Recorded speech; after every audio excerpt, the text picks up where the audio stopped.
என் இயக்க தோழர்கள் மட்டுமல்ல மற்றவர்களிடம் சொல்வேன், நீ ஒரு இயக்கத்தில் சேர விரும்புகிறாயா?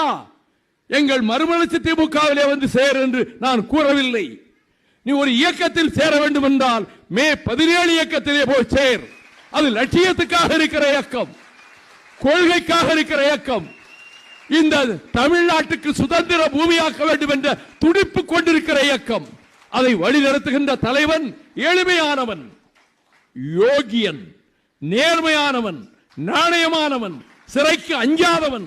அந்த இயக்கத்துக்கு போங்கள் நான் சொல்லி இருக்கிறேன். அப்படித்தான் இந்த இயக்கம் மே 17 இயக்கம் நடத்துகின்ற போராட்டங்களில் பலமுறை சிறைக்கு அனுப்பப்பட்டு உடல் நலம் பாழாகி இவர் உயிருக்கே ஆபத்து வந்து விடுமோ என்று நான் பயந்து, அதனால் தான் அவரை சைதாப்பேட்டை நீதிமன்றத்துக்கு கொண்டு வருகிற போது அவரை சந்திக்க வேண்டும் என்று நான் துடித்த போது காவல்துறையினர் என்னை சந்திக்க விடாமல் செய்ய வேண்டும் என்று சைதாப்பேட்டை பக்கம் வரை வந்த காவல்துறை அங்கிருந்தவரை தாம்பரத்திலே கொண்டு போய் வைத்துக் கொண்டது. நான் எப்படியும் 3 மணிக்கு மேல் திரும்பி சென்று விடுவேன் நினைத்தார்கள். 4 மணிக்கு நீதிமன்றத்துக்கு கொண்டு வந்தார்கள் திருமுருகன் காந்தியை.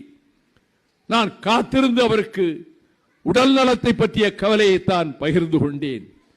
இன்னைக்கு நான் மகிழ்ச்சியாக இருப்பதற்கு காரணம், நான் அச்சப்பட்டவாறு அவர் உடல் நலம் கேடுறவில்லை.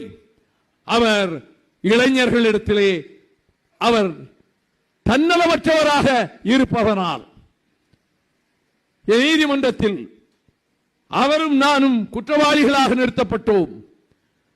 இன்றைக்கு நீங்கள் சொன்னதனால், நீங்கள் புலிகளின் ஆதரவாளர்கள் என்பதால், நீங்கள் தேசிய தலைவருடைய படத்தையும் கொடியையும் காட்டியதால், தமிழ் ஈழத்தினுடைய குரலை நீங்கள் இங்கே இசைத்தவர்கள் முழங்கியதால் என் நெஞ்சத்தில் ஆஹா, இப்படி ஆதரிப்பதற்கும் ஒரு வாலிபர் கூட்டம் இருக்கிறதே, அவர்கள் மத்தியிலே பேசுவோம் என்று நான் பேச ஆரம்பித்தேன்.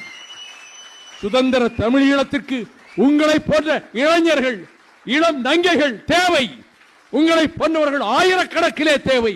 நான் இனி 3 மாதத்துக்கு பிறகு ஒவ்வொரு கல்லூரிக்கும் செல்வேன், ஒவ்வொரு கல்லூரி வாயிலுக்கும் செல்வேன். மாணவர் சமுதாயத்தில் இதை கொண்டு போய் விதைப்பேன். அதில் அவர்கள் உணர்வு பெறட்டும். தட்டி எழுப்புவோம். நம் வரலாறு என்ன, உன் மூதாதையர்கள் யார், உன் பழைய வரலாறு என்ன சொல்லுவேன். ஒவ்வொரு கல்லூரிக்கும் போய் சொல்லுவேன். அவர்களை ஊக்கப்படுத்தி தட்டி எழுப்புவேன். எழுந்து வருவார்கள். புதிய இளைஞர்களாக அவர்கள் வருவார்கள், புதிய புலிகளாக அவர்கள் வருவார்கள். அப்படி வருவதற்கு ஒரு வாசலாகத்தான் நான் மே 17 இயக்கத்தை கருதுகிறேன். எங்கள் மீது பெரும் நம்பிக்கை வைத்திருக்கக்கூடிய ஐயா வைகோ அவர்களுக்கு நான் நன்றி தெரிவிக்க கடமைப்பட்டிருக்கின்றேன். ஏன் இதை நான் சொல்லணும்னா, இவ்வளவு நாள் நான் சொல்லலை. என்னன்னா எல்லா இடங்களிலும் எல்லா மேடைகளிலும் ஏதேனும் இயக்கத்தில் இணைய வேண்டும் என்றால் மே 17 இயக்கத்தில் இணையுங்கள் என்று சொல்லுகின்ற அந்த மாண்பு தன்னுடைய இயக்கம் அல்ல, வேறொரு இயக்கத்தில் இணையுங்கள் என்று சொல்லுகின்ற அந்த மன பக்குவம் என்பது யாருக்கும் வந்துவிடாது, எளிதில் வந்துவிடாது. ஐயா வைகோ அவர்கள் ஒவ்வொரு முறை சொல்லும் பொழுது எங்களுக்கு கூச்சமாக இருக்கும். எங்களை நாங்கள் தகுதிப்படுத்திக் கொள்ள வேண்டும் என்று நாங்கள் ஒவ்வொரு முறையும் அதை உறுதிப்படுத்திக் கொள்கின்றோம். அந்த வகையில் ஐயா வைகோ அவர்களுக்கு எங்களது மனமார்ந்த நன்றியை தெரிவித்துக் கொள்கிறேன்.